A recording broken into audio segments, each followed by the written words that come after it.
Michael Jordan, an undisputed legend in the world of basketball, carved his name into the history with his success as a player. I mean, setting records and capitalizing on the crazy amount of audience that he did receive. His extraordinary skills and his remarkable NBA career is definitely something that we always will talk about. However, when the spotlight shifted from his playing career to his role as an NBA owner, a different narrative began to unfold. Despite his iconic status, Jordan's tenure as the owner of the Charlotte Hornets has been marred by a series of disappointments and setbacks, and they really raise the questions about his capabilities in a front office. Today's video, we're going to dive into the reasons on why some critics and myself contend that Michael Jordan may be regarded as the worst NBA owner ever. We're going to examine his team's struggles, his questionable decision-making, and the challenges he faced in translating his basketball brilliance into the NBA ownership world. Now, the Charlotte Hornets have not won a playoff series since 2004, and I mean, they've been branded as a mediocre team and organization for quite a while. I mean, the years with Kemba and not been able to build a team around him.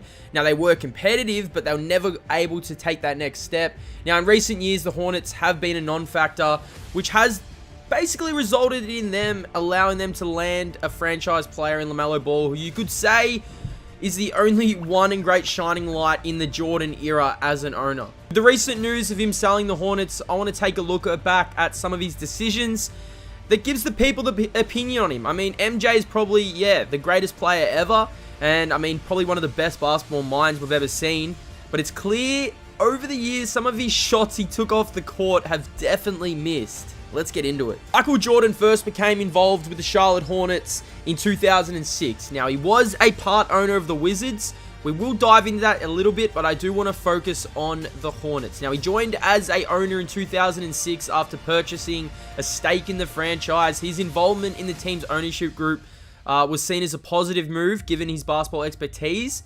But over the years, Jordan gradually increased his ownership stake, and in February 2010, he became the owner, and by 2013, he became the controlling owner of the franchise as the principal owner. He held crazy decision-making power and responsibility for the team's success. However, despite his presence and influence, the team's on-court performance and overall success during his ownership have been subject to criticism and scrutiny. You could say that Jordan's draft picking power has been poor. I mean, that's definitely one thing. Besides Melo and Kemba, let's start in 2006. He drafted Adam Morrison in the 2006 NBA draft. Jordan, as part of the Hornets ownership group at the time, selected Morrison with the third pick.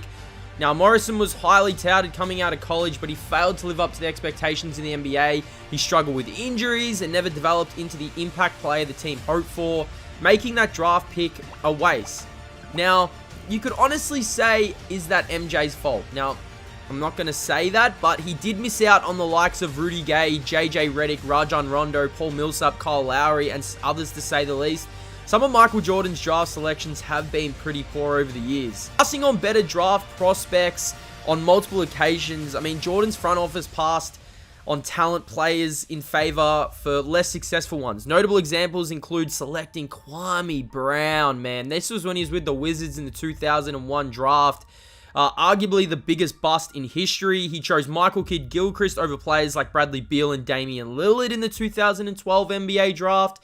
Overall, the amount of players Jordan could have had at his disposal is scary, and some of the picks he has made have been even more scary. I mean, you guys can remember Michael Kidd-Gilchrist in that jump shot. Frank Kaminsky, Noah Vonleh, and Cody Zeller are some of the top 10 picks drafted over the notable years. If this wasn't bad enough, the Hornets did get it right in one instance when they drafted Shai Gilgeous-Alexander, but he was immediately traded for Miles Bridges, and I mean, that's another discussion for another day. We know what's been happening with Miles, and we're going to have to get into that another day. Now, we are talking about some of his off-court antics. Let's talk about some of the sightings and the failed rebuilding attempts. This is all off-court. If you're looking to rebuild, wouldn't you want to build through the draft or bring in some young players? Listen to some of these signings and tradings. The Lance Stevenson signing in 2014. Jordan's Hornets signed Stevenson to a 3-year deal worth $27 million. Now, he was coming off a strong season with the Pacers, but, man, he failed to live up to expectations in Charlotte. His on-court performances was disappointing, and I mean, he had a negative impact on team chemistry, making him a costly signing mistake. In 2016, he overpaid for Nicholas Batum.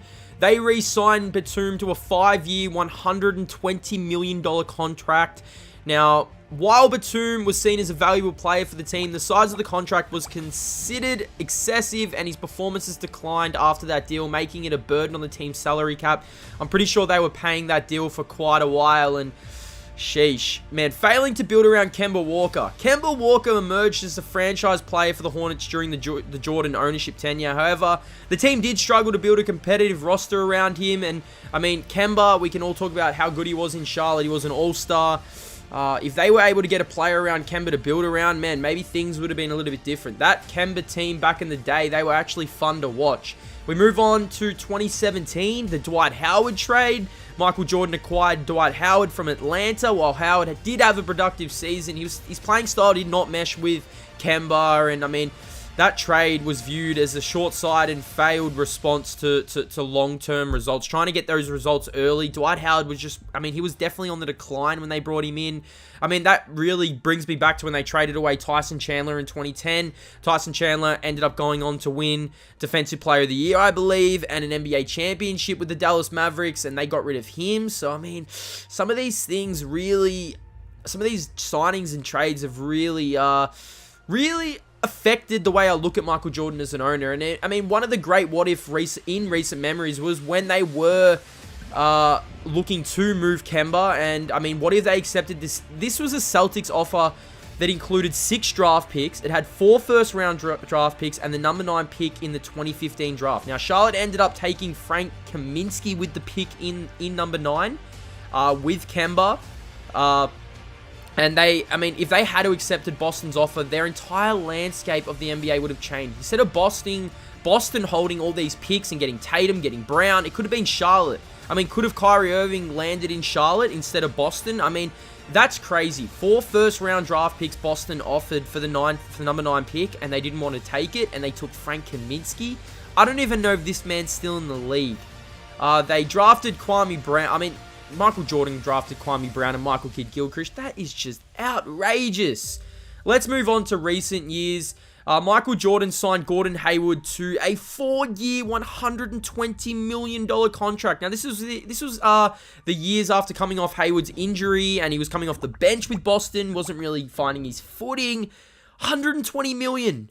Are you kidding me? Gordon's still there, but it still gets injured, and still, I mean, I don't even know what to say about this. Now, he also let Martin leave to join the Heat.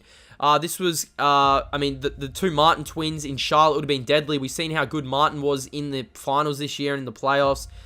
Michael Jordan's ownership, I mean, tenure, I mean, I haven't even gone into the real details of it. They are just some signings and some tradings and some of the draft picks he's made. I mean, no wonder Charlotte have been down the bottom of the standings for all these years.